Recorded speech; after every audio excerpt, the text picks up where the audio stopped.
Exodus chapter 22. Protection of property. Whoever steals an ox or a sheep and slaughters it or sells it must pay back 5 head of cattle for the ox and 4 sheep for the sheep. If a thief is caught breaking in at night and struck a fatal blow, the defender is not guilty of bloodshed. But if it happens after sunrise, the defender is guilty of bloodshed. Anyone who steals must certainly make restitution, but if they have nothing, they must be sold to pay for their theft. If the stolen animal is found alive in their possession, whether ox or donkey or sheep, they must pay back double. If anyone grazes their livestock in a field or vineyard and lets them stray and they graze in someone else's field, the offender must make restitution from the best of their own field or vineyard. If a fire breaks out and spreads into thorn bushes so that it burns sheaves of corn or standing corn or the whole cornfield, the one who started the fire must make restitution.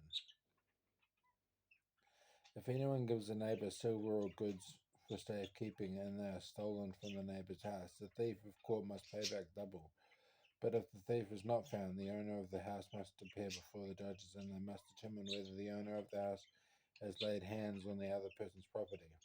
In all cases of illegal possession of an ox, a donkey, a sheep, a garment, or any other lost property about which somebody says, "That is mine," both parties are to bring their cases before the judges. The one whom the judges declare guilty must pay back double to the other. If anyone gives a donkey, an ox, a sheep, or any other animal to their neighbor for safekeeping and it dies or is injured or is taken away while no one is looking, the issue between them will be settled by the taking of an oath before the Lord that the neighbor did not lay hands on the other person's property. The owner is to accept this and no restitution is required. But if the animal was stolen from the neighbor, restitution must be made to the owner. If it was torn to pieces by a wild animal, the neighbor shall bring in the remains as evidence and shall not be required to pay for the torn animal. If anyone borrows an animal from their neighbor and it is injured or dies while the owner is not present, they must make restitution. But if the owner is with the animal, the borrower will not have to pay. If the animal was hired, the money paid for the hire covers the loss. Social responsibility. If a man seduces a virgin who is not pledged to be married and sleeps with her, he must pay the bride price, and she shall be his wife. If her father absolutely refuses to give her to him, he must still pay the bride price for virgins. Do not allow a sorceress to live.